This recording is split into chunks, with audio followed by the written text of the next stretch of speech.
cooking in that game plan? But honestly, how will you approach this game? Well, we're going to approach this game really in very general, and I don't mean to be too coaches speak, but we got a very young football team.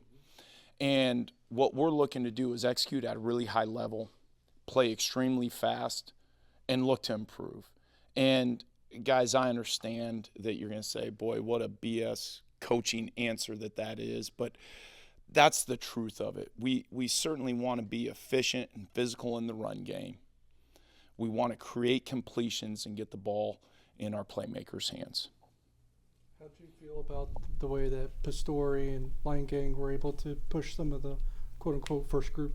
Yeah, I think that both of them have pushed the first group extremely well, and you look primarily to Andrew Line Gang from an offensive line standpoint, and the versatility that he has is I believe that he's pushing everyone within that offensive line group, and I've been very pleased with his play. John having the ability to play a little bit of the left side, a little bit of the right side as well, has been very beneficial too. How important is that versatility for you guys along the offensive line, and how much does it help you as we get to, I guess, later in the season as well? Yeah, and certainly you hope to use that depth at your own discretion, not because of what your needs are. But we all know as you go through the course of a season and having that depth and having that competition is extremely important. And I've said it before, we've been very fortunate the previous 2 years of having not only great experience, but also a lot of depth. And I think our depth has improved over the course of the last 4.5 weeks. Is it where it has been the previous 2 years? Probably not. So over the course of the next so many weeks and where we're at today this is a long football season. We got to continue to push the envelope. Last year you guys played Avery quite a bit in the second half of the very first game. Could you see yourself doing that with any of the backups this time around? We'll see how the game plays out, and that's the reality of it. And I think it'd be a mistake of me not to mention I've been on the other side. I've been an FCS coach and have had an opportunity to go play the Power 5 football teams.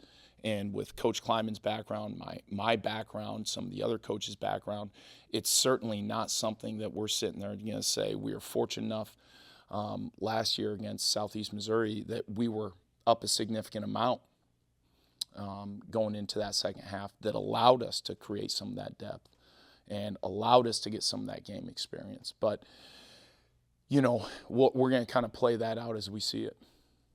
The in-helmet communication operation, are you comfortable with where you are with that right now? Yeah, I am. And, we've utilized it in Friday night settings. We utilized it through fall camp.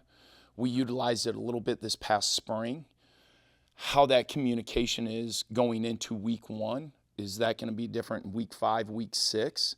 There's a possibility of that. And I think as we are all adapting and adjusting to the new technology of whether it's the in-helmet communication, which I know is kind of that sexy thing to talk about, but then also having the iPads and the tablets, I guess is what they're called, not iPads, the tablets on the sideline, and having that new technology and just kind of really getting into it this past weekend for the first time, because we just got those here 10, 11 days ago, how much that's going to change. And there's all these cool little tools that you can use, but what is truly functional throughout the course of a game.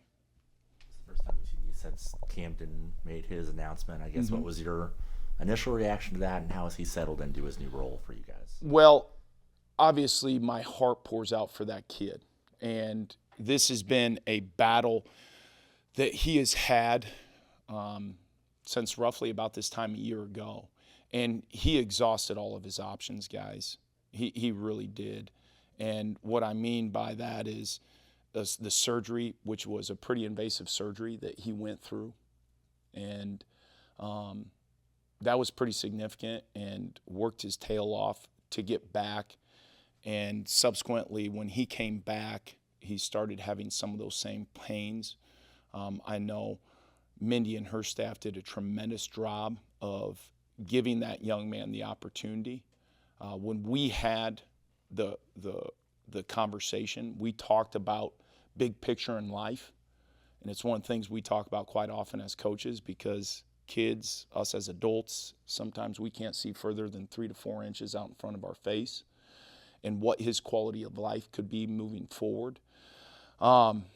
When he made that decision after a consultation with a physician, he told me, he said, "Riles, I'll know if I could live with myself had I not tried."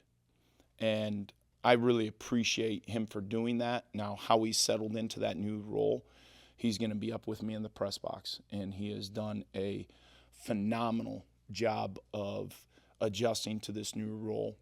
And his personality, you want him around. So I'm very heartbroken for the kid, but his future has changed, and I'm excited for what that looks like for him. Kleiman was very complimentary of Braden Lofton in his presser the other day. What have you seen from him that's impressed you? Well, what we're seeing is, in my mind, is some growth and some physicality. And you look at a lot of our tight ends that we have within our program, and for the most part, and this has been traditional within our offense for a long time, we haven't recruited inline tight ends. We're creating length and recruiting athleticism. And for him to adjust to the physical aspects of playing within the Big 12 has taken a little bit of time. So, number one, his physical sense of play and his urgency in playing physical, I think, has been something that has made leaps and bounds, and I credit him for that. And then secondly, we ask a lot of the tight ends within our offense. And you guys, I think, can see it. Maybe somebody from the naked eye can't, but I truly believe, and I coached the position within this offense many years ago, and we've only added on that, and always said that's probably the second toughest position from a mental standpoint to play within our offense. It takes some time, and that time has served him that now his athletic ability, in my mind, is really showing through. And when you're playing fast and you're playing confident within the schemes of it, that's where you really see a lot of the improvement, and we're seeing that out of Braden now. Coach mentioned on the coach's show last night that this was probably the best FCS team that you guys have faced in the years you've been here at Kansas State, and 3 straight conference championships. What do you see from them defensively that makes them good? Yeah, well, they've lost a few guys up front from a year ago, and whether it be through graduation or through the transfer portal. But the guys that they have listed as their starters have had significant reps. In fact, it was very interesting to us. One of the guys who had significant reps got beat out by a guy who didn't play that much last year. So you're seeing a lot of depth, which, having coached at that level, that's one of the things oftentimes you don't see, is a lot of depth. And within the new age of college football, I believe that becomes even more challenging for FCS schools. So you look at the physicality of those guys up front, and then you look at the experience and physicality of the guys on the second level, and yeah, you become very impressed. It grabs your attention right away.